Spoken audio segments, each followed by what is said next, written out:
WBBM FM, Chicago. Gum, the refreshing, delicious treat that gives you chewing enjoyment, presents for your listening enjoyment John Lund as Johnny Dollar. Donald Maynard, Johnny. Oh, hello, Mr. Maynard. You employed?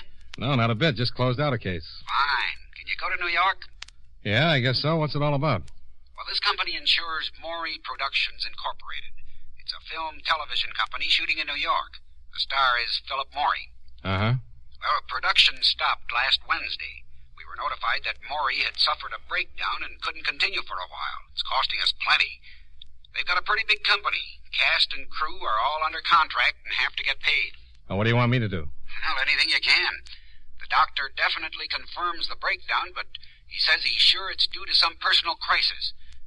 See what you can find out. See if you can't do something to snap Morey out of it. Okay. Right away, huh?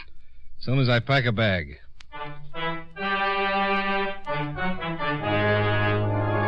the makers of Wrigley's Spearmint Chewing Gum bring you John Lund in another adventure of the man with the action-packed expense account, America's fabulous freelance insurance investigator. Yours truly, Johnny Dollar.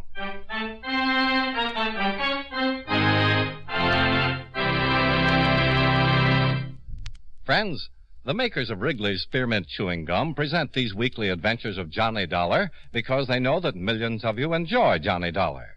That's true of Wrigley's Spearmint Chewing Gum, too. It's enjoyed by millions, day in and day out. People find that chewing on a smooth, delicious piece of Wrigley's Spearmint Gum somehow makes time pass more pleasantly. Whether you're working, driving, shopping, or just taking things easy, that good, tasty chewing gives you enjoyment and satisfaction. So always keep a package of Wrigley's Spearmint Chewing Gum handy. And whenever you want a refreshing, delicious treat, chew a stick. You'll like it. You really will.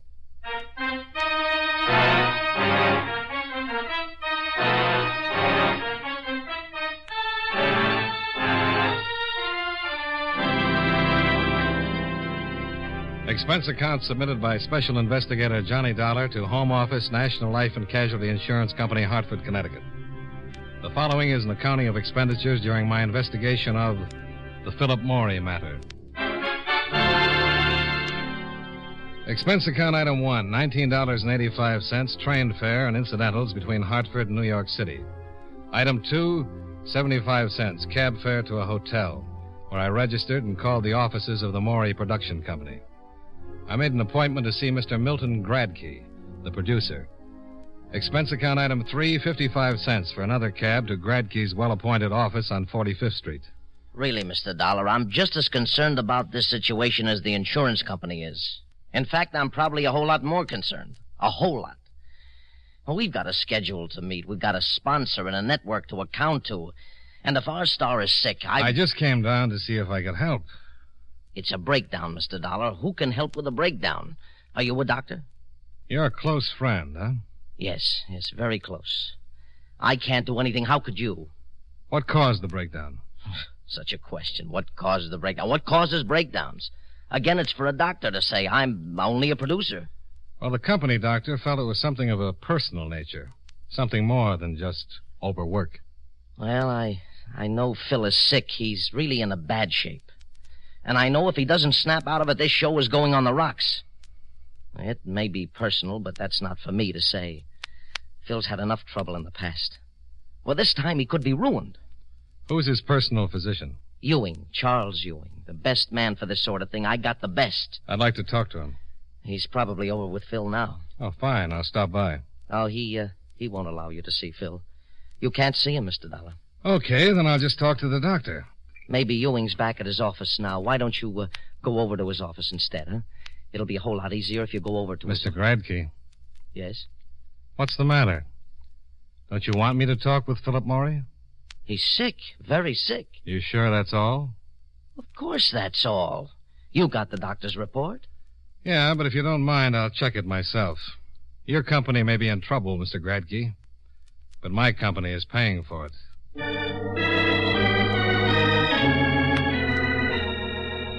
Expense account item 4, $1.25 for still another cab.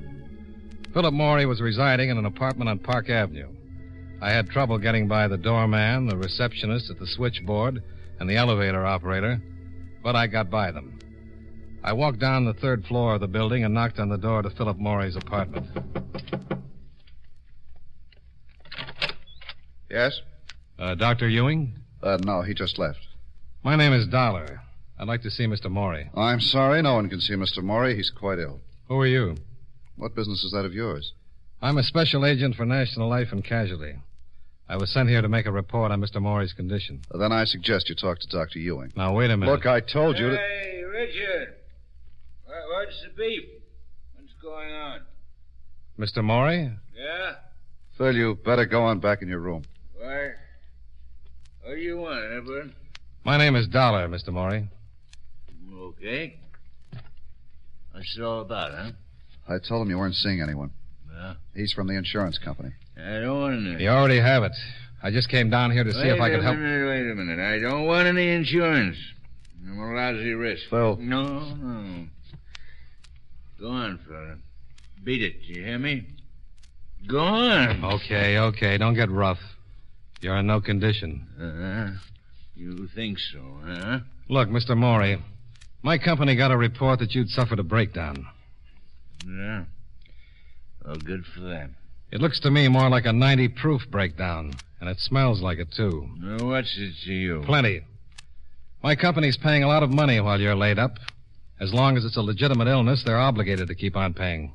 And if I'm just drunk? I doubt if my company would think kindly of you, Mr. Morey.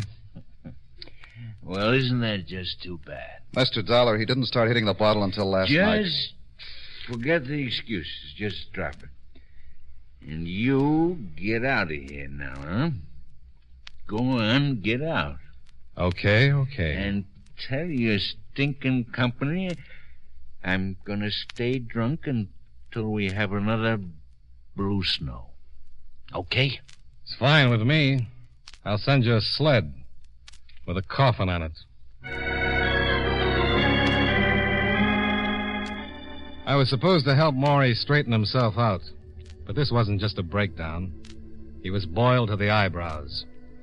And if you could go on past performances, it was an odds-on bet he'd stay that way. Expense account item 5. $1.35 cab fare from the Park Avenue apartment to the hotel, where I went to the bar to cool off. I had a fast one and was reaching for another when I was interrupted. Mr. Dollar? Oh. I talked with Milt Gradkin. He told me you were staying here. Okay. First, let me apologize for what happened. Forget it. Can I sit down? Sure. We really didn't meet officially. I'm Richard Long. I'm the writer-director on the series. Well, if Morey stays loaded, you're going to be out of a job. He just started drinking last night. Insurance doesn't cover a lost weekend. I'll have to report it. They'll cancel. It's going to be rough. His wife left him. Oh, that's the reason, huh? Yeah. She's going to sue. They've been trying to do everything we could to get Phil in shape. Well, from the way he looked, you'd better forget it. Well, if this one blows up, he's through. He's finished for good. It's happened before. Yeah. But isn't it too bad? Yeah, I guess it is. He's one of the biggest talents we've ever had in this business. And he's gotten into more trouble. Look, I'm not defending his mistakes, just his talent. If you're going to ask me not to make that report to Look, my Mr. company... Dollar, I know you've got a job. I know your company can't be expected to keep on paying while Phil's in this condition. Well, I'm glad you understand. But they've paid up till now, and believe me, you've got my word. Until last night, Phil Morey hadn't touched a drop. Well, even if that's true, Morey's drinking now, and he looks like he's good for a long, long time. He's fallen off before, hasn't he? Yes? He lost his motion picture contract the last time, didn't he? Yes, but all that straightened itself out. It looked pretty crooked this afternoon. This would never have happened in a million years if it wasn't for that wife. Well, that's another one of his patterns, isn't it? He's been sued by more ex-wives. Mr. Zoller, I've never said he was right. I never said any of the trouble was anything else but his own fault. But you don't know him. Not many people do. This guy is the most considerate, charitable... When he's sober. Listen, if you've got about 12 hours sometime, I'd like to impress you with some of the good things on the other side of the ledger. He's given Janet everything she could want. Sure, he was wrong. He should have belted her one and told her to keep in line. He's made the same mistake with every woman he's ever been involved with, and they've all taken him. Nearly everyone's taken him. Business managers, agents. You think them up, and they've had their fingers in the pie. For a while, there was a pretty big pie. Sounds like fodder for a good psychoanalyst. Yeah, but, well, Janet's leaving him was too much. Even as bad as he was, he didn't hit the bottle. He just kind of folded up, but he stayed on the wagon. Until last night. Yeah. Her lawyer called, and Phil got to the phone before I did. He was almost well, didn't care if he ever saw her again. The lawyer said lawsuit, and Phil headed for the bar. Well, a breakdown is one thing, but a drunk is something else. And he doesn't exactly have the cleanest record in the world. A couple of his binges turned into marathons. Well, I don't know what to do. That's why I wanted to see him. I was sent down here to straighten him out if I could. Get that dame to lay off the lawsuit, and you can. Well, maybe she thinks she's got a case. The other wives did all right. Well, that's why he flipped. He just can't afford it. You got any idea how much alimony he's paying right now? Yeah, I've heard. And it's more than just the dough. This one's taking him. He's played it straight all the way. Gave her everything she wanted. Laid off the booze. Really, I know. He tried to make this one work. And why did she leave him? She figured it was the right time. He's going good. Still got a lot of money. She's a tramp. Does he think so? Well, he does now. I never said anything to him while they were together, and there was a lot I could have said, but, you just don't do those things. No, it never helps. After she left him, I finally sat him down and gave it to him straight. He got sore, but he listened, and he started putting things together. She played around all over the place while she was with him, but she did it smart. It's the old story about the husband being the last one to know. And he took it? Yeah, and it helped. I really gave it to him, everything I knew. He must have made quite a study. Well, she threw a few pitches my way. Well, if you know all these things, why not let her take it to court? Sounds like you've got enough on her to stop any kind of a suit. Oh, no. I said she played it smart. It's all hearsay. She'd just deny it, and who's going to call her a liar? The guys she was mixed up with? Maybe. Not these guys. They were hand-picked. You said she threw a few pitches your way. Look, Dollar, Morey's my closest friend. What do you think I'm going to do? Well, I came down here to see if I could help. But it looks pretty hopeless. I don't know. He looked like he was headed for a wet evening. Anyone holding his hand? Yeah, I left Milt with him. We've been working in shifts. His wife's name is Janet, isn't it? Yeah. Where does she live? 55 West 125th Street. Okay. Why don't you wait for me here? You going over to see her? I'm supposed to save my company money, Mr. Long. Maybe Mrs. Morey can suggest something. Are you kidding? Yeah. But have you got a better idea? Good luck.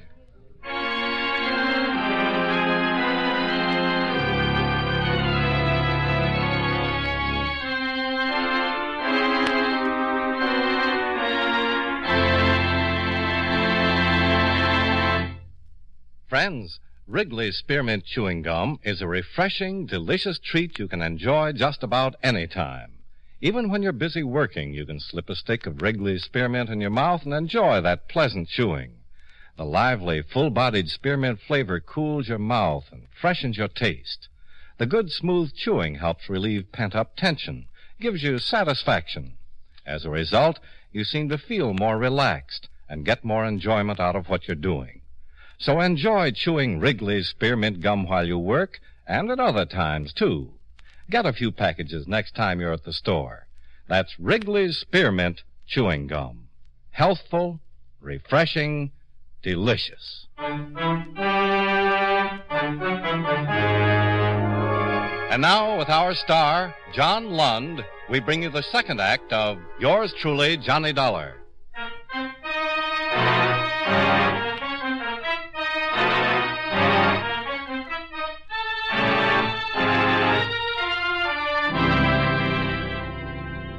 I left Long in the hotel bar and ran up expense account item 6, $1.45, for one more cab to take me to Mrs. Philip Morey's apartment building. I buzzed for the elevator, and when it arrived, a man stepped out and brushed my shoulder. Sorry. I'd seen him before someplace. And while the elevator took me up to the 4th floor, I tried to place him. Oh, I couldn't remember. But for some reason, the man seemed to be important. I got off at the 4th floor, still trying to place the face, and walked down the hall to Mrs. Morey's apartment.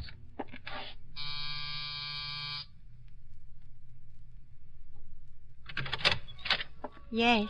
Mrs. Morey? Yes. My name is Dollar. I'm a special investigator for National Life and Casualty. Insurance? Yes. Well, I'm sorry, but My company insures your husband's television production. Oh, You mind if I come in and talk to you? no. Come on in. I don't quite understand, Mr. $1. Mr. Dollar. Sit down, please. Oh, thanks. My husband's production company is insured? That's right. Insured for what? Oh, accidents, illness. Oh. Well, how'd you find me? Mr. Long. I see. I have to make a complete investigation, Mrs. Morey. You see, when your husband was taken ill... Taken ill? Well, that's the report that was turned into the company. Well, I guess you could call it that. What would you call it? He's plastered. You know what that means. I sure do. I left him. I'm going to get a divorce. Well, aside from your personal differences, if your husband is just drinking, if that's the reason that production has been held up, my company will cancel his insurance. So? He won't be able to get insurance from any other company. Look, Mr. Dollar, do you know anything about Phil? Well, just what I've read. Well, that's been bad, all right, but you've got to live with a guy to really get the full effect. You wouldn't believe it. Well, I understood he's been a pretty good boy until recently. Why don't you go talk to my husband? I saw him earlier today. How'd you like it? It was a little tense. Was he sober? Not even close. Well. But I understand he just started drinking. Oh, that's dandy. Do you think they're going to tell you that he's been blind for the last month? You can take my word for it. He's no good. I tried. I was number 4, and I certainly tried to do everything I could to make it work. Well, if it was that bad, I can't blame you. But this will ruin him. He was ruined the day he was born. Oh, he'll get along. He's still got a lot of money. After all the alimony he's been paying out? Mr. Dollar, Phil has made over $6 million since he started in the business. He could still afford a dozen more wives if anyone will have him. Well, I'm glad to hear that you'll be taken care of. You bet your life I'll be taken care of. After all I put up with, I deserve to be taken care of. Taken care of good. Uh-huh. Well... Oh, you don't have to go. Let me buy you a drink. Well, sure. What's your poison? Anything that's handy. Just water it. Bourbon? Fine. I suppose Richard Long told you what a terrible woman I am. He mentioned something about it. Yeah, he would. He's a jealous little fellow. There you are. Oh, thanks. Cheers. Sure. Richard tried everything he could to break us up. And what a heel. After we'd been married for only a couple of months, Richard started making the old pitch. How do you like that? Well, I can understand it. Thanks. But Richard's supposed to be Phil's closest friend. An attractive woman can fracture a friendship in a hurry, under the right circumstances. The circumstances were anything but right, Mr. Dollar. Well, can't blame a man for trying. Don't you have any scruples? A couple. But I left them back in the 3rd grade. Insurance business, huh? Yeah. You make a lot of money? Enough. It has other compensations. Tell me about them. Well, good drink now and then. I bet you meet a lot of interesting people. Oh, lots. What'd you say your first name was? I didn't. But it's Johnny. Johnny Dollar. Mm-hmm. Nice, expensive sound. You should get a load of my expense account sometime. I'd love to. You know, I saw a picture of you once. Really? Yeah. In a bathing suit. I was a model before I met Phil. I had lots of pictures taken in bathing suits. I think this was taken just before you married him. It was on the front page, showing you were the girl that was going to be the 4th Mrs. Morey. Oh, that one. Yeah. That was a rather good one. Rather. That book there on the table is just full of pictures taken while I was modeling. Oh? Oh, this one? Mm-hmm. Browse around. Oh, I'd love to. That's a good one. Yes. Oh, and here's one. We made a whole bunch of these on the beach. This is the best one of the lot. Yeah.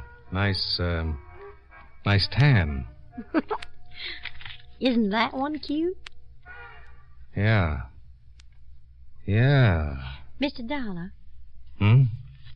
how's your drink? It just curdled. Let me build you a fresh one. Oh, no, thanks. I have to go. Oh, I'm sorry. You won't be, honey. I don't think I understand that, Johnny. I'll tell you all about it sometime.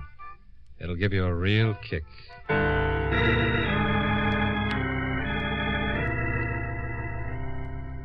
I left Mrs. Morey looking a little worried. And whether she knew it or not, she had a right to be.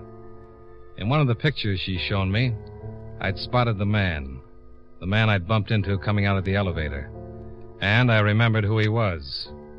Expense account item 7, $1.45. Cab fare back to the hotel, where I told Richard Long about the man in the picture. Eugene Sweet. Ever heard of him? No. I couldn't remember until I saw that picture. There was a big case in L.A.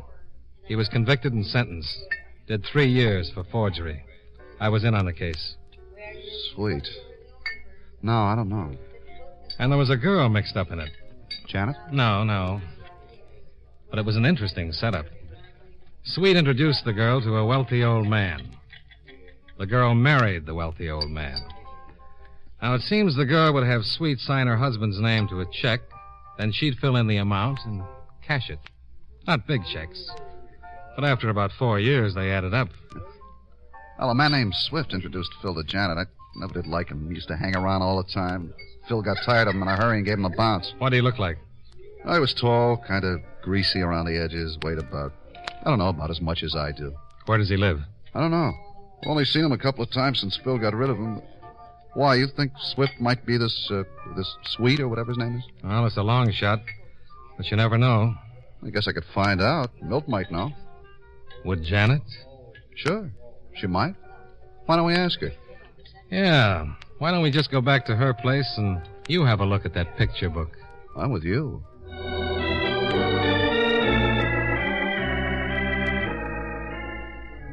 Long's car was parked outside the hotel. We piled in and drove back to Mrs. Morey's apartment building. We parked just in time to see a man enter by the front door. That's him, Swift. He just went into Janet's building. And he came out about an hour ago. You mean Swift's the guy you were talking... Eugene Sweet, arrested in Los Angeles in 1949. Well, come on. Well, it might be perfectly innocent. In a pig's eye. I bet that dame has been working the same kind of setup you told me Sweet worked with the other one. He doesn't do anything. How does he support himself? Well, if he's with Mrs. Morey, we can always ask him.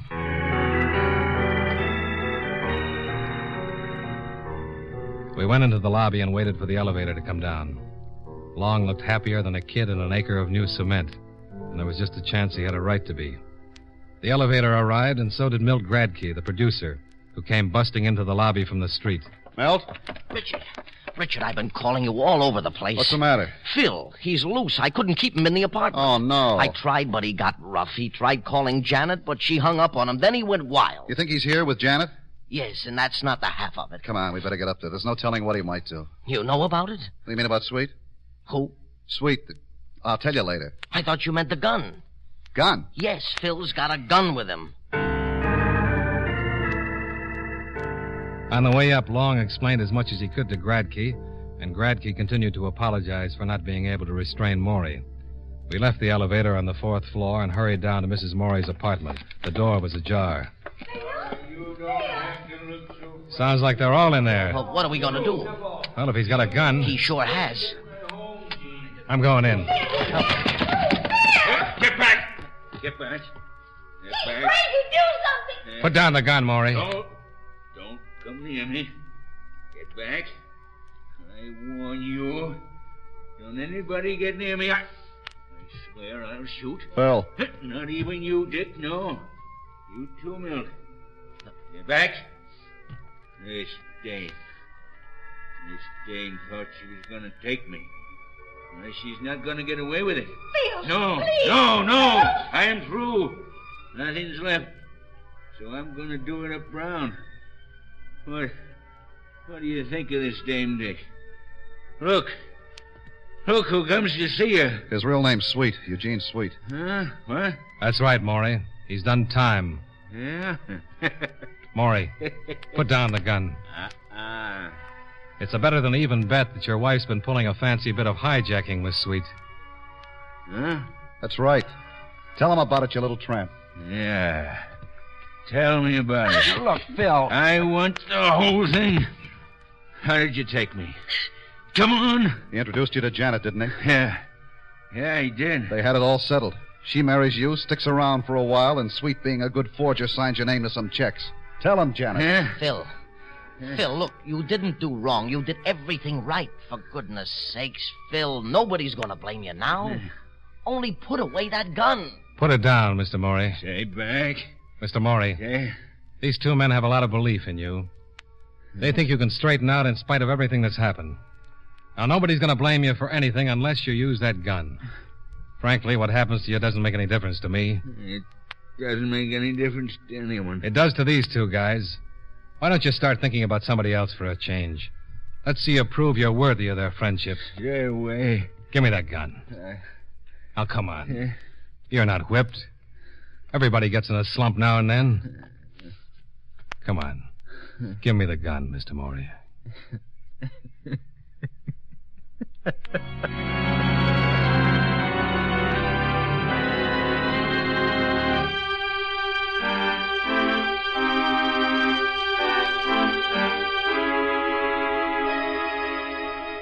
By the time the cops got there, Janet and Sweet had told me the whole story. They admitted cashing forged checks to the tune of $300,000. And that wasn't counting what Morey had given her legally. If I hadn't recognized Eugene Sweet, Janet would probably have won a nice settlement to go along with everything else. Morey had written so many checks he never would have noticed the extra ones. Oh, he was a setup. He spent money hand over fist, and his business manager would never think a dozen small checks a week were forged.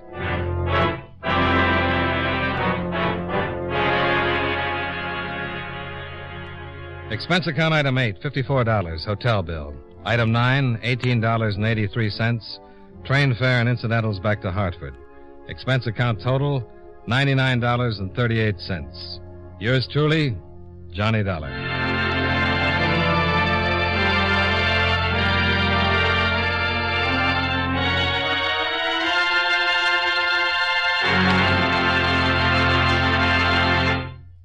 Remember, friends, Wrigley's Spearmint Chewing Gum is a refreshing, delicious treat you can enjoy just about any time. Chew a few sticks of Wrigley's Spearmint during the day and see how the good chewing helps you keep feeling fresh and alert. The lively, full-bodied flavor of Wrigley's Spearmint cools your mouth, freshens your taste, and sweetens your breath. The chewing itself gives you a nice little boost, helps you keep going at your best. Millions of people get real chewing enjoyment out of Wrigley's Spearmint Gum every day. And we know that you'll enjoy it, too. Get a few packages and always keep some handy. That's Wrigley's Spearmint Chewing Gum. Healthful, refreshing, delicious.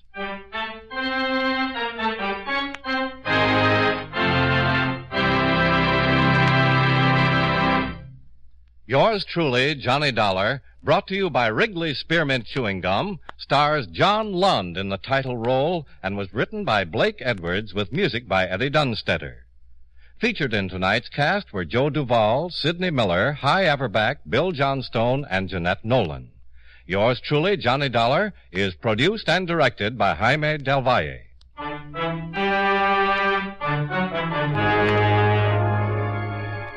The makers of Wrigley's Spearmint Chewing Gum hope you enjoyed tonight's story of Johnny Dollar and that you're enjoying delicious Wrigley's Spearmint Gum every day. This is Charles Lyon, inviting you to join us again next week at this same time when, from Hollywood, John Lund returns as... Yours truly, Johnny Dollar.